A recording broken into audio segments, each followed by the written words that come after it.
Do. Let's talk. You know this is L Man, and you're watching. What are you gonna do? What are you gonna do? What are you gonna do? And I'm here with filmmaker of Shithouse Productions, Ben Johnson. Now, Shithouse Production was born out of the chaos that was Troma's hashtag Shakespeare shitstorm. They were birthed in the production office that was basically their domicile during that hashtag Shakespeare shitstorm movie. And on that movie, founders Ben and Derek Woody Woodrow Wilson, no relation, formed an unbreakable bond that has persisted to this very day unless you guys broke up earlier today. Maybe. You never know. I mean, I move really fast. Who knows? And they've shot a number of short films, and now they're focused on their first feature film, Curse of the Weird-Ear, the only movie about a weird deer that you need to care about at all. I agree with that 100%. So, welcome to What Are You Gonna Do? What Are You Gonna Do with me? L Man. What's up? Hi. Hello, hello, hello. Thank you for having me. This is a wonderful forum, and what a beautiful backdrop. Well, thank you. Well, before I get into Weird Al, I just want to say I had a dream with your name in it. Yeah. And it was very weird. I was going to pick up Stephen Lewis. He's a comedian and he works on a lot of Troma. But just quick aside before we get into anything, which is very strange. I had some dream, and I think you were disappointed. It was like some type of Facebook post, but something I did. It was like Ben Johnson's not happy with you, and I'm like, all right, I never met the guy in person, and his name is coming up in my dream, and I'm like worried about what he thinks of me, but we don't even correspond. And then later on, without anything, I think it was that day, Stephen Lewis and you guys are talking, and then he writes me like a paragraph saying all this nice stuff. So yeah, he was in my dreams, everyone. Yeah, that's usually where I live in most people's lives. Is it just deep inside the back of their heads, slowly manifesting over the course of their rest. Yes. So yeah, he was in my dreams, and yeah, and then on my Facebook, and here he is now. So okay, the Curse of the Weird-Ear. Yeah. I got a story about that already. I was with Tom D'Amico and Gabe in my basement. We were about to produce a movie called June with Dwayne Stiller and Cindy Cohen, and I had by accident agreed to do stand up that night in my basement after taking an edible. And I said, guys, I just accidentally agreed. That's a quick aside. This is about you today. I said, should I do it? And they said yes. And we were watching. Tom brought, I think, a USB or some drive, and we were watching some Troma things, kind of procrastinating, I guess, the production, just hanging out in the gym downstairs. And Weird-Ear, Tom shows me Weird-Ear. And I'm like, holy fuck, this is so cool. This is so cool. And it's one of the only films that he showed me that night that really stuck with me. And I'm like, this is awesome. I got to see it. So we are here, ladies and gentlemen, with, well, one half of the team that created this Curse of the Weird-Ear. Now, talk. I'm done talking for a bit. Good. What the hell is Curse of the Weird-Ear? What is this movie? It is crazy. Well, so what you saw was a basically a teaser trailer that we shot in 2020. Mhm. It was never supposed to be anything more than just that trailer. But Oh, yeah, seriously. what? So ultimately, we were bored. It was pandemic. Derek and his buddy Joe came up with this idea late one night, and they're like, "Well, what if it's like a werewolf, but it's like a deer? Ain't nobody done one with a deer." And I said, "All right, cool." And then they sent me over some pages. I took a look at them. I liked it. Mhm. I liked it a lot. And then I sent it over to another friend of Troma, friend of the Shithouse, basically Jimmy Adamson. And I was like, "Hey, Jimmy, can you take a look at this and see if you can like truncate some of it? Turn it Right, into like a little bit more of a cohesive sort of trailer because." right, We thought about doing a full-blown short, but then it was like, nah, we'll just cut to the fun, and then right. we'll take all of that and turn it into something else. And before that, we'd shot gosh, what is it? Wetworks, which was Derek's directorial debut. It's basically a story about a sort of like a pulp fictiony type sort of hitman, but one of them is a demon and the other one has the amulet that sort of controls him, or keeps him in check, I should say. And they go around taking the jobs that the cops won't do, the dirty, corrupt Mm. cops they won't take, and all of this stuff. So we shot that in Missouri. First thing we did together, We did a couple of, or we worked on other features for other people together over the course of that time. And then we also shot John Bergio's Ready Ready during that time. And the meat, is he the meat is murder? That's Boylan. That's Boylan. That's James. The meat is murder is really cool too. I mean, that is perfection. And one of those things, actually, weirdly enough, Meat is Murder is what sort of inspired Derek to just want to do a trailer. So lo and behold, 2020 comes along. We get the gang all back together. They all come down to Tennessee. I was able to house folks. We had a couple of different places to shoot.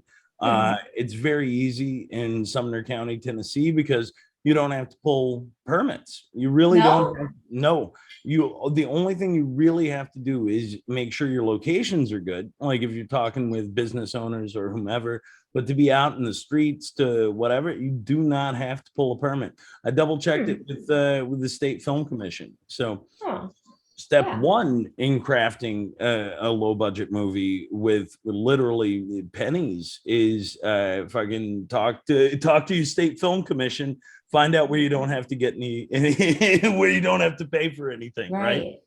Yeah. And what we found during that time is the folks that we worked with were very easy, even local law enforcement. This was the greatest thing. We're doing a shot, and it is the essential shot in the trailer. It's what we end with.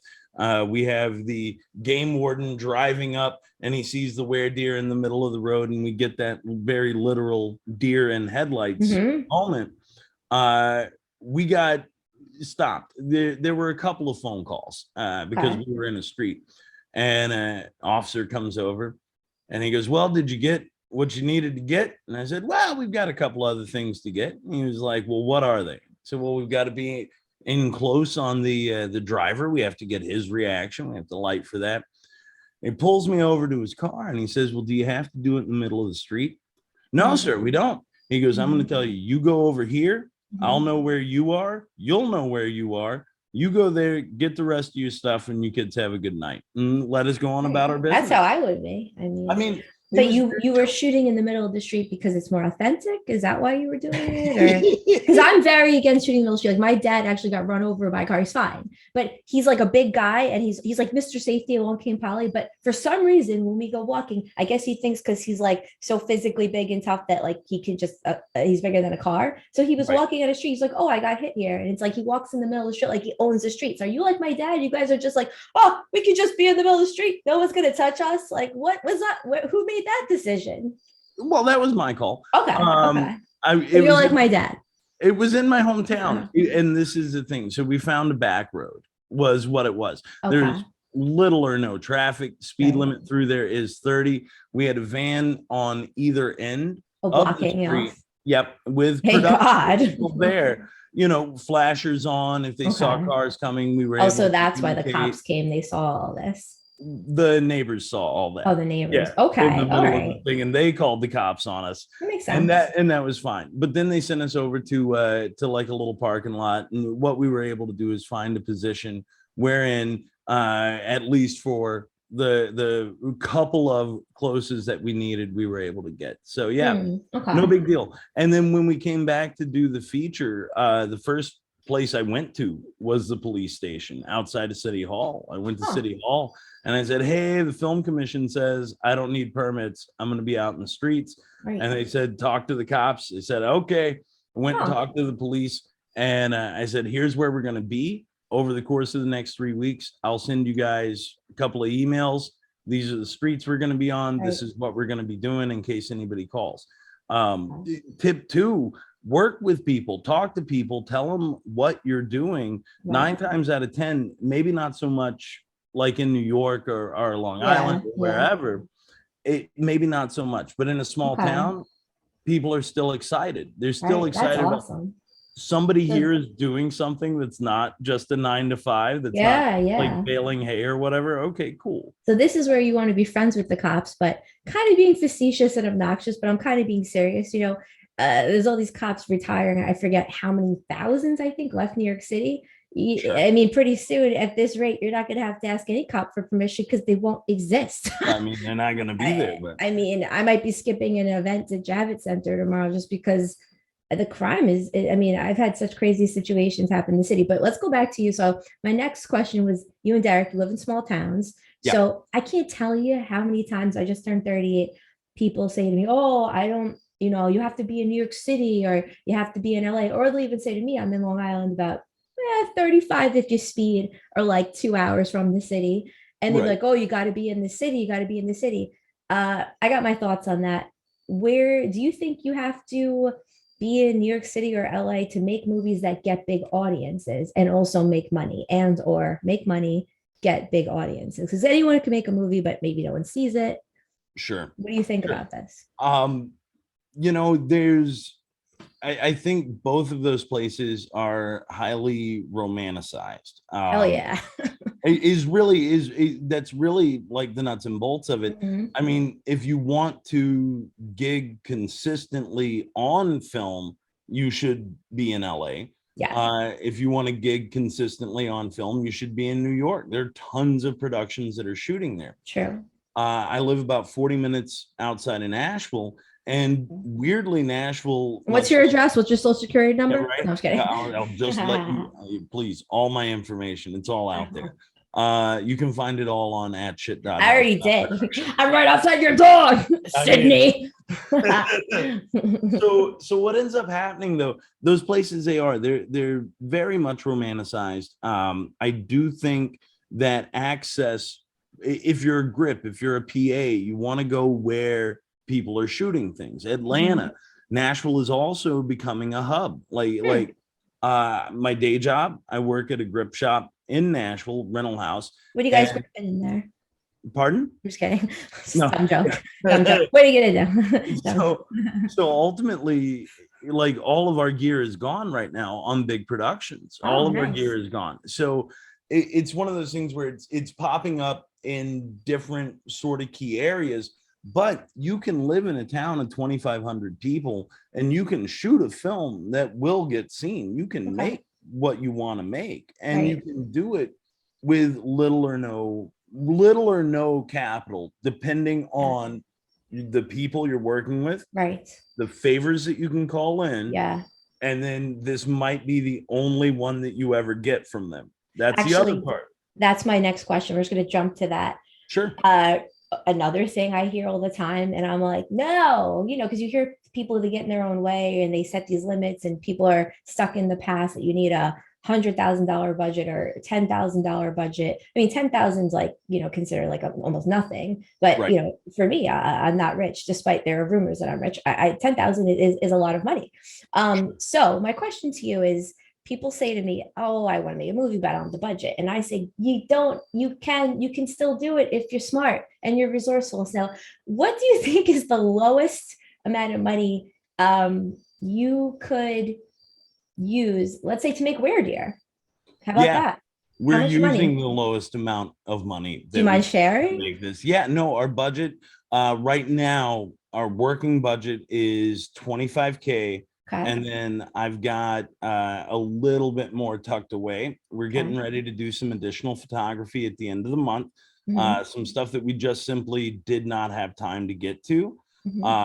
So folks are coming back down, and we have to house, we have to feed. That I can't avoid. Hotels, friends' houses, Airbnb. A little combination of each. Like really and truly, a little combination of each. So that's a big part of your budget, just the housing. Yeah. And the rest, what we get for that is talent. What we get for that is talent. We get people who know what they're doing. If you invest in that before your budgets get bigger. So not to jump too far ahead, not to really project too much into the future, but for our next couple of projects, the idea would be to pre-sell the idea, right? Find a company that is willing to go out there for us, sell some of the distribution rights, maybe overseas, maybe whatever, and then take that money, use it to make the movie, and actually pay ourselves for the next one. Very smart. See, that's helpful. That's really helpful. Yeah, this one is labor of love. This was we did an Indiegogo to generate part of it. I did not donate. Sorry. Y'all, you're all good. You're all good. Next time, right? Gotta make that money.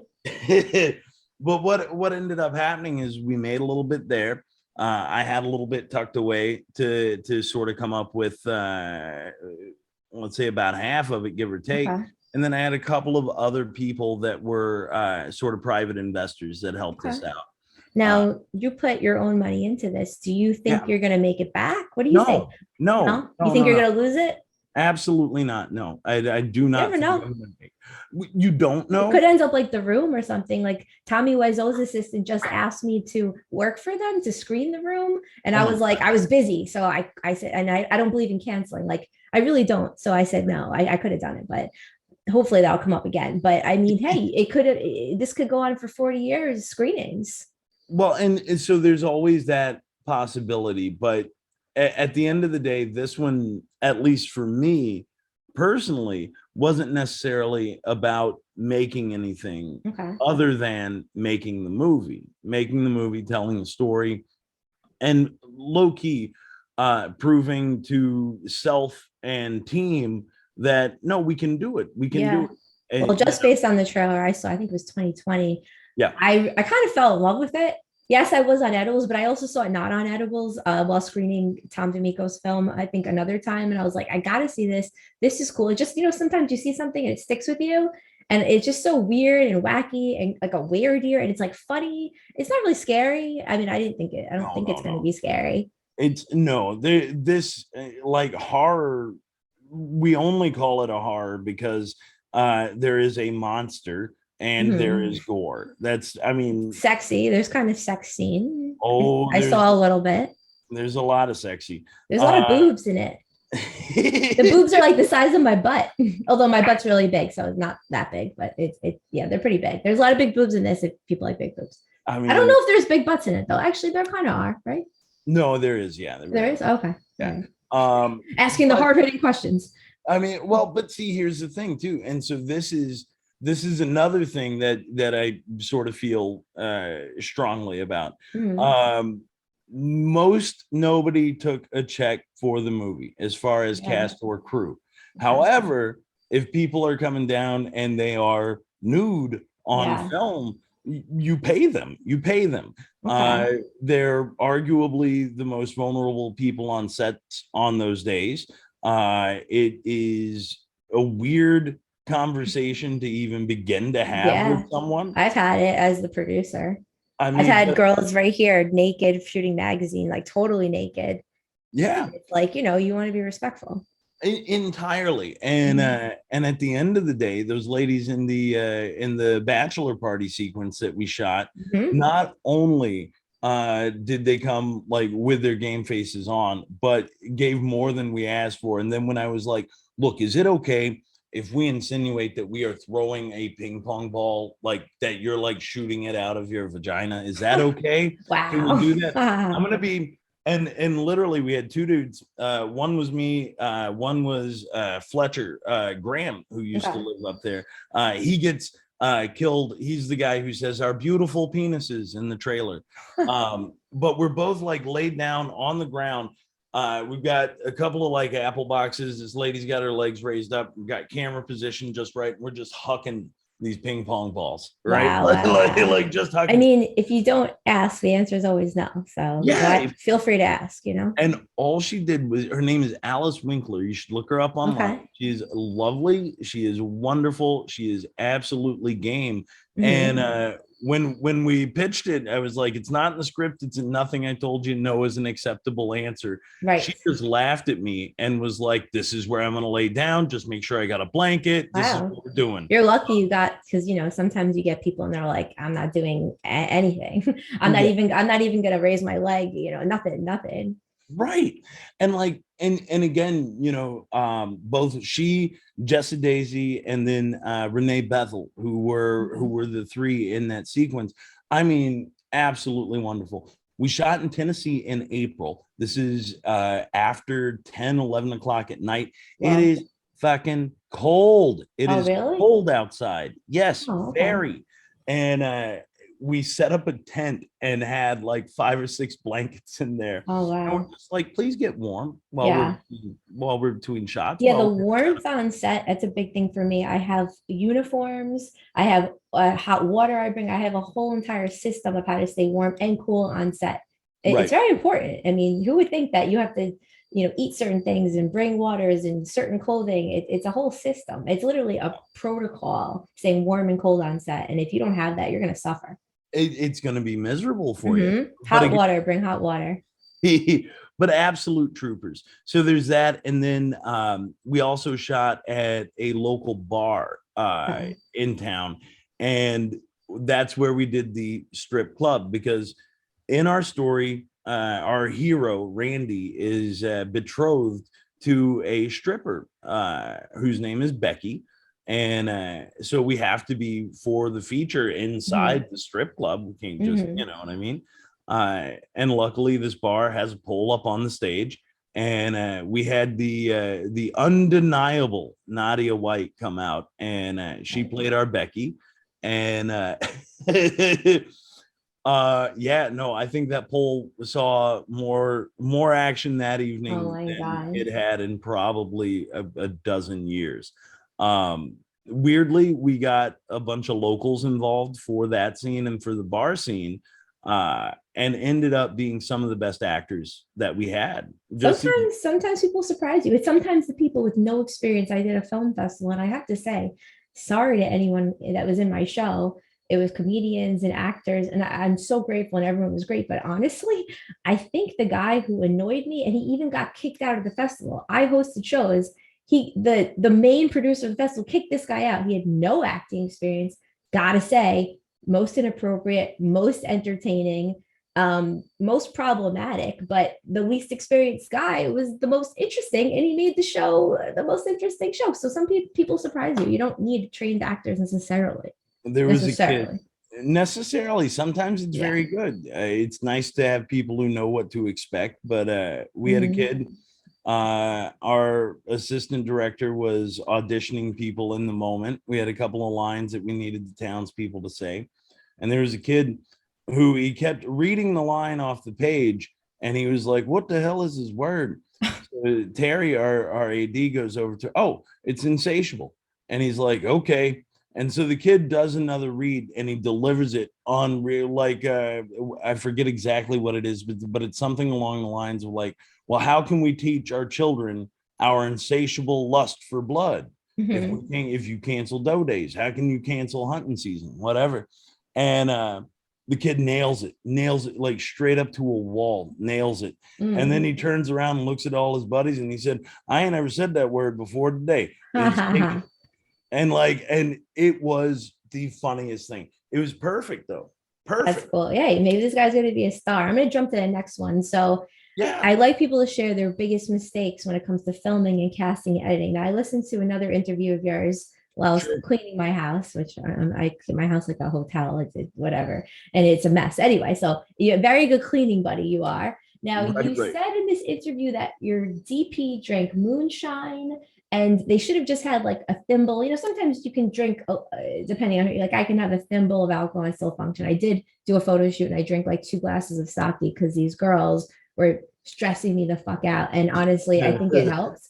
But I almost never drink on set or high or anything like that. But the guy drank moonshine, but he didn't just have a thimble, and he thought it was wine, I think. So he ended up getting real drunk. And the DP, director of photography, you need this guy to make the movie. So it probably screwed up the movie. So my question to you is, I will not allow drunks and druggies on set, at this age. Like I've had my experiences, just to someone drinking just a little too much, they can really mess up the show, or they're just off, and they're annoying to work with. And who knew I'd be such a hard ass at this age? But I don't even want drunks or druggies in my home. And I'm a pothead. I used to grow pot right by Homeland Security. I mean, it's just, you can't have these people on set that will ruin your life. So what steps are you going to take to ensure nobody drinks moonshine again? And aside from moonshine, what steps do you take to make sure nobody's going to fuck up your set again?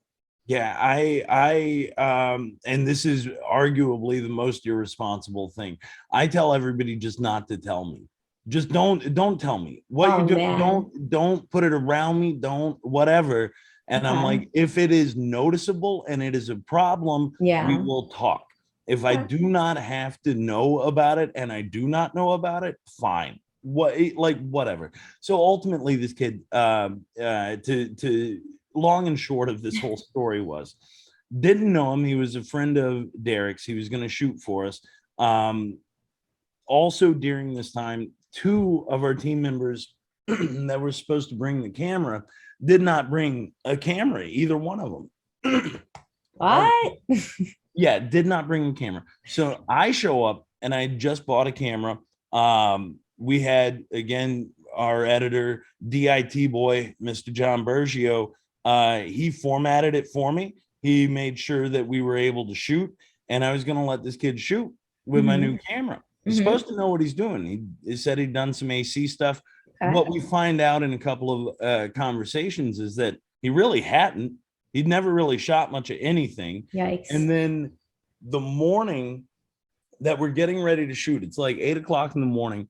Another friend of ours, kid named Joel Brower, who is a PA extraordinaire, brings over some, I think it was pear or peach moonshine. And he also made pear or peach wine. This kid that was supposed to shoot the movie thought it was the wine, cracks the lid on it, and turns it up. It's like glug glug. 8 o'clock in the morning. We're not shooting until night. We're not shooting until like 7 or whatever. Literally ends up with his ass in our water for the day too. Like we had our cooler, had all our water bottles and the ice and everything inside of it, and he just goes boom boom. Next thing you know, whole ass in the water thing, falls over to the side. I'm trying to sleep on the couch. I hear it. I was like, whatever. And then he comes over and he pats me on the head and he's like, little boy gonna sleep okay. Oh my God. Now at that point, I was very angry. I was very, very angry. I did not care what happened the rest of the day, and I went to sleep. I woke up very, very angry at this kid. And I pulled Derek aside and I'm like, there is no way this motherfucker is touching my camera. There's no way. Oh, hell no.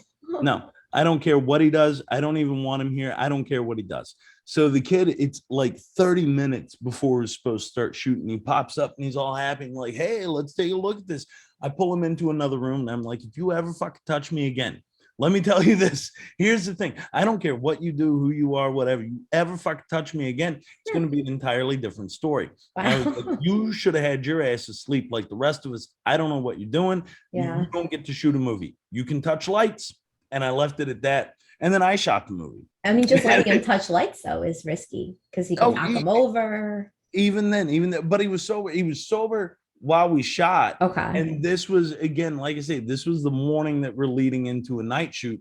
But because he pissed me off with the whole personal thing, I was, no. Yeah, you can't have any liability on your set. And not even a liability. You can't have neutral because someone that's neutral is taking the place of someone that could really bring some value to the set. So neutral is actually dead weight is a problem. Everyone should be delivering something or they're taking the spot of someone who could actually help. Should be bought in. Now you mentioned like pot. Okay, right. Great. Here's not for me. It's not. I'm not a functional. Never have been. Never will be. No. I know too many people that are very functional. So do I. And arguably better at what they do. So do I. When they drive focus. A lot of them are a Troma. I've seen it. And I'm amazed. And they really are functional. And it's like, what?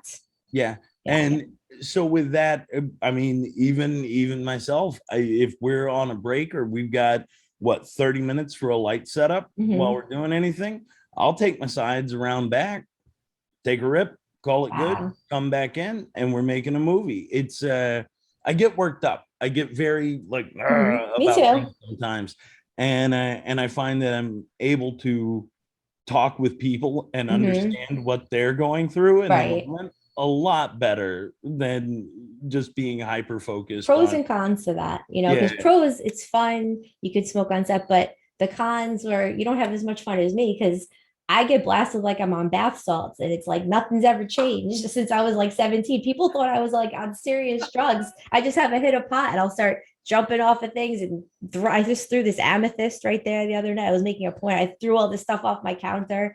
I mean, what? Are you crazy? Are you kidding me? So at the end of the day, I like a mellow sort of work environment as far as that goes. You know what I mean? And as long as it is not causing a distraction and it serves the project that we're doing, just don't tell me if it becomes my Yeah, problem. that makes sense. I think I'm the same way, but you Then it have to becomes- also have a spidey sense and know who's Oh, doing yeah. what and make a judgment call. It's very easy. You have two people that are shitty on your set. Done. It's gone. It's over. And Yeah. at that point, then it becomes a note to everybody, and nobody wants to be the reason for that. So just No. be normal, come Yeah. in, function, do your job, and everything is good. And for the most part, that's what our team does. For the most part, yeah. I'm gonna, if you're okay, I want to maybe reset it and record more if you're okay, because I like Yeah, it. Or we please. could just end it. No, it's But, okay. totally okay. I like Yeah. it. All right, I got a few more questions, and the next one's about Lloyd. So I'm gonna stop it, and Good, I'm gonna okay. send you a new link. Okay. Okay, cool. All right, we'll be right back. I send to the messenger.